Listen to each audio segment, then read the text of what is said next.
आज हमारे शो में इंजीनियरिंग के स्टूडेंट्स आए हैं। देखिए इन बच्चों के चेहरे मासूम, लेकिन दिमाग में फॉर्मूलों का ट्रैफिक जाम।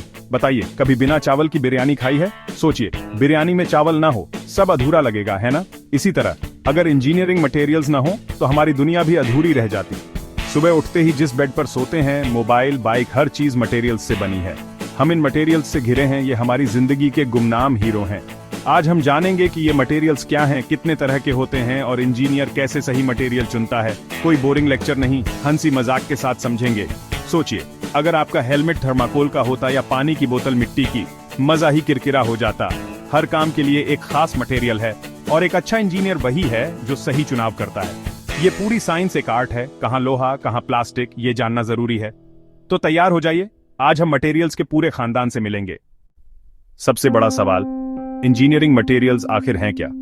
ये कोई एलियन नहीं, बल्कि वो ठोस पदार्थ हैं जिनसे हम मशीनें, इमारतें, गाड़ियां, पुल सब बनाते हैं।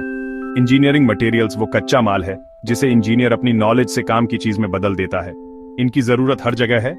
अगर लोहा या स्टील ना होता तो बिल्डिंग्स, फ्लाईओवर सब ताश के पत्तों की तरह ढह जाते। प्लास्टिक ना होता तो हल्के फुल्के सामान भी ना होते। रबर ना होता तो गाड़ियों के टायर कैसे बनते? मटेरियल्स ही हमारी मॉडर्न लाइफ की बुनियाद है। एक इंजीनियर को तय करना होता है कि किस प्रोडक्ट के लिए कौन सा मटेरियल बेस्ट रहेगा, मजबूत, हल्का, सस्ता, टिकाऊ। बिना सही मटेरियल्स के इंजीनियरिंग अधूरी है, इसीलिए इन्हें समझना हर इंजीनियर का पहला सबक है। अब मिलिए मटेरियल्स के पूरे परिवार से। जैसे समाज में अलग अलग लोग होते हैं, वैसे ही मटेरियल्स के भी 5 मुख्य सदस्य हैं: मेटल्स, पॉलीमर्स, सिरेमिक्स, कंपोजिट्स और स्मार्ट मटेरियल्स। मेटल्स ये दबंग हैं, ताकतवर और चमकदार। लोहा, स्टील, एल्यूमिनियम, तांबा सब इसी कैटेगरी में। पॉलीमर्स यानी प्लास्टिक, सबसे लचीले और रंग बदलने वाले। प्लास्टिक की कुर्सी से लेकर पानी की बोतल तक हर जगह इनका राज है। सिरेमिक्स बड़े बुजुर्ग, बाहर से नाजुक, अंदर से सख्त। कांच, टाइल्स, कप सब सिरेमिक्स। कंपोजिट्स मटेरियल्स की खिचड़ी, 2 या 2 से ज्यादा मटेरियल्स को मिलाकर सुपर मटेरियल बनता है। स्मार्ट मटेरियल्स जादूगर जो माहौल के हिसाब से रंग रूप बदलते हैं। अब मिलिए सबसे ताकतवर सदस्य से, मेटल्स। ये इंजीनियरिंग मटेरियल्स के ही मैन हैं। ताकत, चमक, भारीपन, घर की ग्रिल, गाड़ियों की बॉडी, रेलवे की पटरी सब मेटल्स के दम पर। मेटल्स की खासियत, ताकत और कठोरता, आसानी से टूटते नहीं। बिजली और गर्मी के अच्छे सुचालक, इसीलिए तार और बर्तन मेटल्स के बनते हैं। इनकी डक्टिलिटी, इन्हें खींचकर तार, और मैलेबिलिटी, पीट कर चादर बना सकते हैं। गहनों से लेकर मशीनों तक हर जगह फिट। कमजोरी, जंग, हवा पानी मिलकर लोहे को कमजोर बना देते हैं, इसलिए पेंट जरूरी। फिर भी मेटल्स इंजीनियरिंग के बेताज बादशाह हैं। ताकत चाहिए तो मेटल्स याद रखना। अब मिलिए सबसे रंगीन और लचीले सदस्य से, पॉलीमर्स यानी प्लास्टिक। हर सिचुएशन में एडजस्ट, किसी भी रंग आकार में ढल सकते हैं। हल्के, सस्ते और इन पर जंग नहीं लगता। प्लास्टिक की बाल्टी, बोतल, खिलौने, हर जगह इनका जलवा।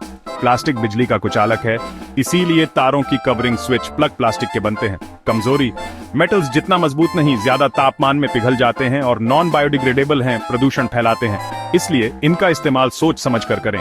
प्लास्टिक काम का दोस्त, लेकिन ज्यादा हो जाए तो मुसीबत। अब बारी है सिरेमिक्स की। बाहर से शांत, अंदर से सख्त। ये नॉन मेटालिक होते हैं, बहुत ज्यादा तापमान पर पकाए जाते हैं। टाइल्स, कप, प्लेट, कांच सब सिरेमिक्स। इनकी खासियत, हाई टेम्परेचर रेजिस्टेंस, बहुत कठोर। केमिकल रेजिस्टेंट, बिजली के कुचालक, रॉकेट की tiles, cutting tools, medical implants सब में इनका इस्तेमाल। कमजोरी, ब्रिटल, झटका सहन नहीं कर सकते, गिरते ही चकनाचूर। लचीले नहीं, तार या चादर नहीं बना सकते। सिरेमिक्स सख्त, टीचर की तरह, ज्ञान बहुत पर गलती पर फेल। अब मिलिए सबसे अनोखे सदस्य से, कंपोजिट्स। ये मटेरियल्स की खिचड़ी हैं। 2 या 2 से ज्यादा मटेरियल्स को मिलाकर नया बेहतर मटेरियल बनता है। Plywood, fibre enforced plastic classic उदाहरण। स्पोर्ट्स कार, हवाई जहाज, क्रिकेट बैट सब कंपोजिट्स से बनते हैं। फायदा, प्रॉपर्टीज को डिजाइन कर सकते हैं। मजबूती, हल्कापन, गर्मी से बचाव सब कस्टमाइज। कमजोरी, बनाना महंगा, मरम्मत मुश्किल, रिसाइकल करना चुनौती। फिर भी हाईटेक एप्लीकेशंस में बेस्ट। कंपोजिट्स ग्रुप स्टडी की तरह सबकी ताकत मिलकर सुपर हीरो टीम। अब सवाल, इंजीनियर कैसे तय करता है कौन सा मटेरियल सही है? इसके लिए मटेरियल्स का इम्तिहान होता है। मैकेनिकल टेस्टिंग, गुण, ताकत कितना जोर सह सकता है। कठोरता, खरोंच लगाना कितना मुश्किल। इलास्टिसिटी, खींचने के बाद वापस आकार में आना। डक्टिलिटी, तार बनना। ब्रिटलनेस, झटके में टूटना। टफनेस, झटका सोखना। टेस्ट, टेंसाइल, खींचना। कंप्रेशन, दबाना। इम्पैक्ट, हथौड़ा मारना। हर मटेरियल को लैब में टेस्ट किया जाता है, बिल्कुल स्टूडेंट के फाइनल एग्जाम जैसा। इन प्रॉपर्टीज को इंसान के गुणों से जोड़कर याद रखो। ताकतवर दोस्त, लचीला दोस्त, जिद्दी दोस्त। फेल हुआ तो कबाड़ी वाले के पास मटेरियल्स का भी बोर्ड एग्जाम होता है। अब आखिरी सवाल, इंजीनियर सही मटेरियल कैसे चुनता है? यह काम रिश्ता ढूंढने जितना मुश्किल है। पहला फैक्टर, परफॉर्मेंस मटेरियल की मैकेनिकल प्रॉपर्टीज उस काम के लिए सही हैं या नहीं। जैसे हवाई जहाज के लिए हल्का और मजबूत मटेरियल चाहिए। दूसरा, बजट मटेरियल अच्छा है पर महंगा है तो काम नहीं चलेगा। इंजीनियर को परफॉर्मेंस और कॉस्ट में संतुलन बनाना पड़ता है। तीसरा, विश्वसनीयता और प्रोसेसिंग। मटेरियल टिकाऊ है, आसानी से शेप में आ सकता है। कुछ मटेरियल्स अच्छे हैं पर बनाना मुश्किल या महंगा है। हर पहलू की जांच के बाद ही फाइनल फैसला होता है। एक अच्छा इंजीनियर अपने प्रोजेक्ट के लिए बेस्ट मटेरियल जरूर ढूंढ लेता है।